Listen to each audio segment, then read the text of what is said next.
Hi everyone, I'm Samazard. We are continuing the playthrough of underused and disliked characters in Fire Emblem Three Houses. Today we've got two missions we're going to be looking at highlights from, discussing the mission and discussing how these characters have developed and growing into their roles on the team, as well as getting back two characters that we had lost in the time skip. So let's go ahead and see what we've got going on there. If you enjoyed the video, please give it a like and share it with your friends. Be sure to subscribe to the channel to stay up to speed with the rest of the videos from this series that will be coming out. And check me out on Twitter, follow me there so we can stay in touch between videos. Let's jump on into these missions and see what we've got going on with them. Let's kick it off with some class promotions. This is one of my favorite parts of any playthrough, hitting master classes. First up is Linhardt, making the move to Holy Knight.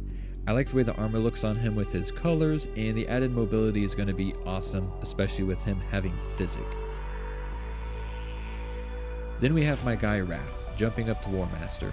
This is definitely his best class, and he is an absolute beast as a Warmaster. I just love the way Warmaster outfit looks on everyone, him in particular. They really hit the nail on the head with the design for this class. And now Leonie moves up to Falcon Knight. Again, just a bang-up job with the design on this class. It's always a long wait making the move from Pegasus Knight at level 10, then having to wait until level 30 to jump to Falcon Knight, but always worth it.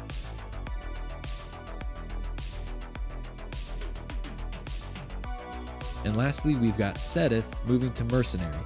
Now, Seteth isn't part of my team for this run, but I'm setting him up with some skills and class abilities that I'll be using in an upcoming special playthrough just for him.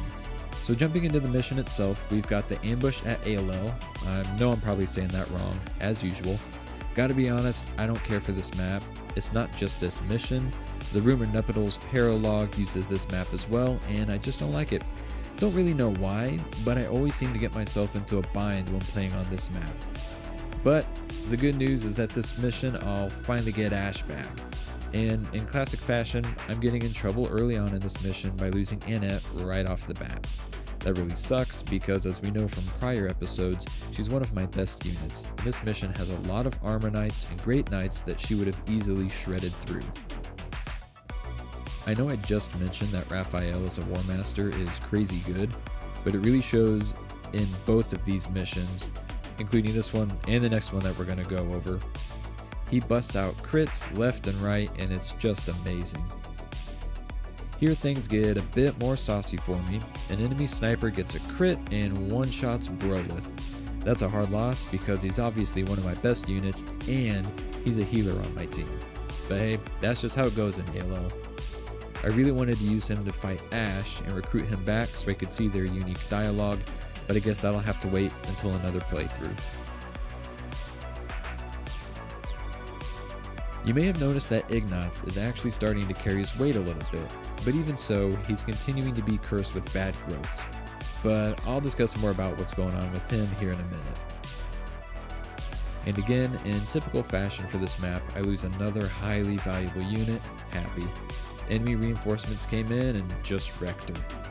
I'm really glad I decided to do this playthrough on casual instead of classic, because after all, the whole point of this playthrough was to use characters that I haven't used much, and since I've been playing pretty recklessly, I would have lost a lot of units by now. I would have been back to using the same units that I've used countless times before.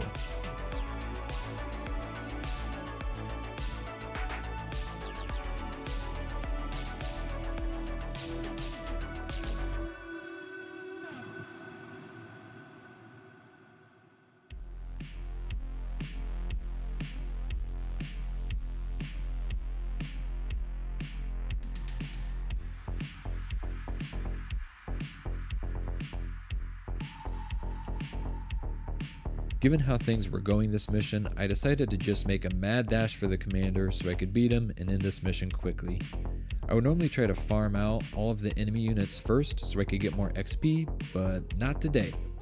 Leonie ended up being MVP this round, which actually shocked me a little bit because I felt like Raph was really doing a lot of the dirty work. But hey, Leonie did plenty of work too, so well-earned MVP for her.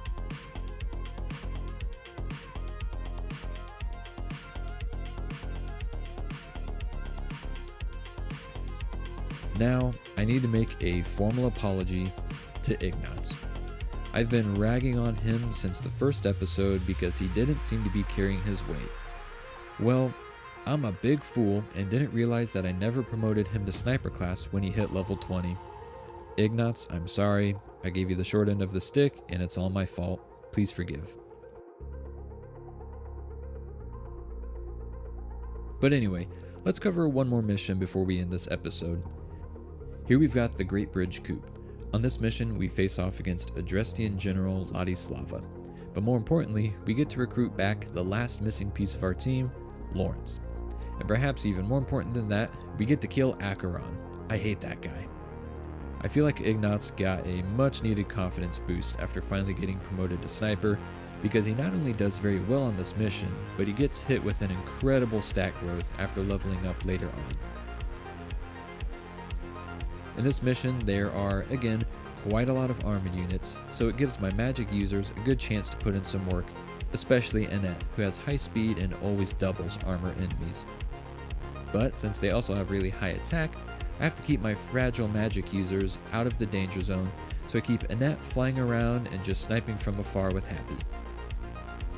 That also presents a good chance to try out the magic bow with Ignatz, since he's gotten decent magic growths on this playthrough, and his strength is far too weak to do any real damage to those tanky units with normal bows. And the same applies to using the Levin sword with Ashe, as he's also gotten pretty decent magic growths and has a low strength.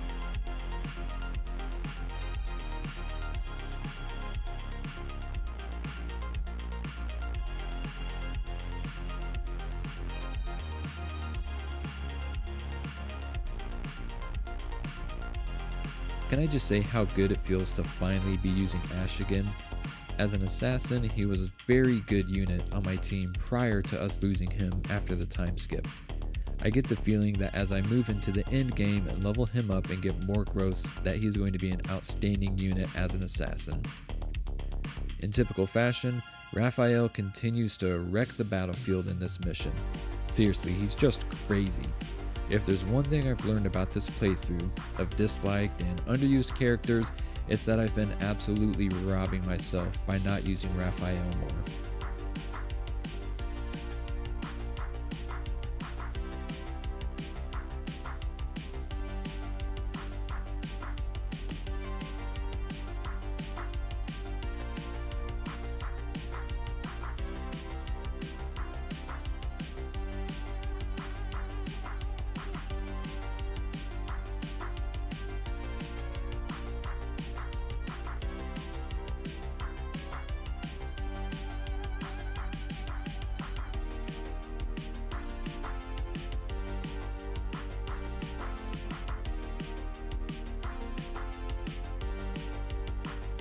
And that's the end of this mission. Prior to the last mission, I've actually always enjoyed this mission and this map. I think they're fun to do, and the mission, as far as story goes, always serves as a bit of a pivotal point regardless of which route you end up playing.